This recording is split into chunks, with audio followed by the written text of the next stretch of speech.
Lindsey, let's start with the recommendations that stand out most to you. What are they? Now, I think that there's two things that we heard consistently from authors in this report. And one is that Asians are looking for continuity, and two, that they're looking for stability. The United States has played a really important role in Asia for the last 60 years. Our presence, our leadership has essentially allowed a lot of nations to move hundreds of millions of people out of poverty. And in the next couple decades, those are going to be the same people that are increasingly moving into the middle class. That's an imperative for leaders in these countries. And so they're really looking for the United States to play a very consistent role in the region as it has for decades. So what are the biggest concerns in this region in particular? You know, I think at the moment, in this moment of transition, there are two concerns. One is that the United States is essentially going to be distracted, that we may basically retrench from the region. We're going to be focused on events in the Middle East. We're going to be focused on problems at home, and we're not going to be paying attention to Asia in the way that they would like. The second is the flip side. It's a bit of a too hot, too cold type of problem. The other is they see the call that President-elect made to the leader of Taiwan. They see some of the rhetoric between China and the United States right now, and there's a concern that perhaps if U.S.-China relations go south, if they sour, that would have an impact economically, politically, on the security front for the entire region. Is there a particular relationship that you see most at risk? I mean, could it be China?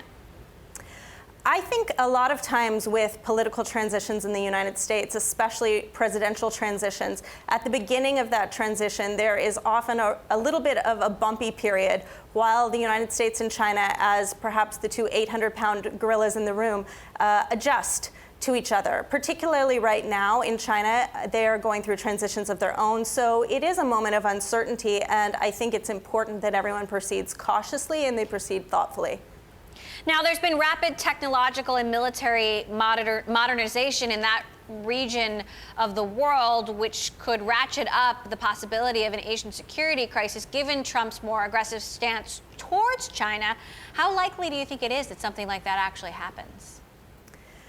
You know, I don't think it's in anyone's interest in Asia, the United States, China. No one has an interest in a security crisis. There is a lot on the line. The impact to the global economy would be staggering. And I think all countries in the region, all leaders in the region realize that. Where the real risk is of inadvertent crisis, a miscalculation. And that's where I think transparency and regular dialogue is going to be particularly important, especially in the coming months and years. So what counts as a miscalculation? Is taking a call from the president of Taiwan or dismissing the one China policy? Is that a miscalculation? You know, I think unclear what the intent was behind the call to the leader of Taiwan. And so I won't speak for the incoming administration on that. What I would say is that on the one China policy, I think it has been the basis of U.S. policy for decades. Republican and Democratic administrations have both used our one China policy as the foundation of how we engage China. It's the most consequential bilateral relationship in the world right now. And so I think you have to keep that as the foundation going forward. Trump maintains that the president of Taiwan called him, we should say. One of the most promising areas of cooperation between China and India has actually been over climate change and energy security. Are those relationships under threat given Trump's belief that climate change is a hoax? Well, you know, he has said of late that perhaps he has an open mind on these issues. And we saw several of our authors consistently say that they felt like this was an area that the United States should not dismiss lightly the progress that had been made. In particular, the Paris Agreement this past year is not only important because of the potential environmental impacts, but also because sometimes climate change is an area where countries like the United States and China, who may be seeking places to cooperate, it gives them an entree where other things may be too sensitive. And so these are important issues to continue to make progress on. They are domestic imperatives for countries like China and India.